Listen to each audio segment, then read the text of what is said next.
आंब टाकुआटा पारंपरिक पारंपरिक खाद्य नुहे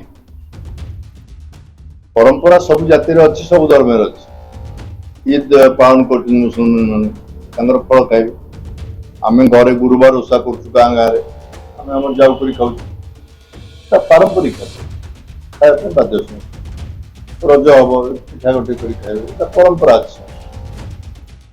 आदिवासी मान परंपरा नुहे आंब टाकुआ खाइबे अभाव पेट विकल क्षुधा जो अधिक हुए से आंब टाकुआ खाते गाँव चित्र गाँव दृश्य गाँ लोक जहाँ विवृत्ति समस्त मीडिया आगे से विवृत्ति देते कौन घटनाटी प्रकृत में दुर्भाग्यजनक लज्जाजनक बहुत दिन पर फेरला जो आंब टाकुआ घटना 2001 मसीह काशीपुर मुझे जाइए 8-10 दिन रही आउ थे भी होता 14 ना कत मसीह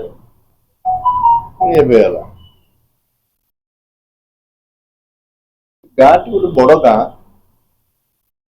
गाँव में पुरुष लोक मैंने कहीं ना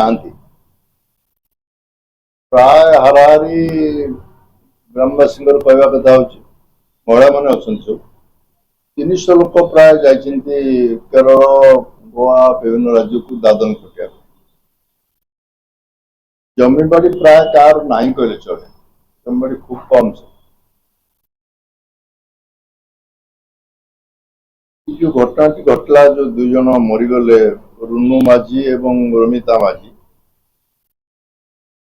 कम बयस 28-30 वर्ष भर बयस प्रश्न जो अनुसंधान राज्य सरकार कर कौन करेंगे रिपोर्ट आसला पर जमा पड़ा 3 मास धरिक रेशन आदौ मिलू नवेम्बर 2 तारिख ना 3 तारिख जहाँ गाँव वाला कहवा कथा चाउल देले चाउल 3 मास बंद हो गला चाउल तो मासे दवा प्रत्येक मास दवाई प्रधानमंत्री निजे घोषणा कर 3 मास कहीं लगे चाउल बांटा 3 मास थे केम दि प्रत्येक मसर चाउल मसे दिए मसे खाई चल 5 केजी अधिक हो सर्टेज हो से प्रश्न भिन्न प्रश्न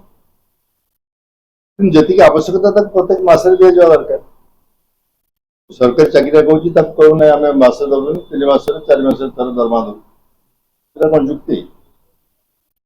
3 मास धरी चाउल बंद हवाटा दुर्भाग्यजनक सरकार कहते आम फेक रेशन कार्ड सब आम इनक्वारी विरोधी माने विवृत्ति रखुच्च विरोधी माने कौन कर विषय राजनीतिक प्रश्न जावाई जाऊनी सरकारी दल कौन कर विरोधी दल कौन कर मुझे देखिक आसली कहवाई ये प्रश्न टी आदौ राजनीतिक प्रश्न नुहे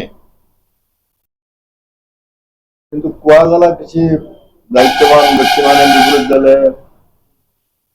जदि आपंक आम भिडी भल लगा तेब आम चैनल को लाइक शेयर और सब्सक्राइब करने को जमा भी भूलु नहीं।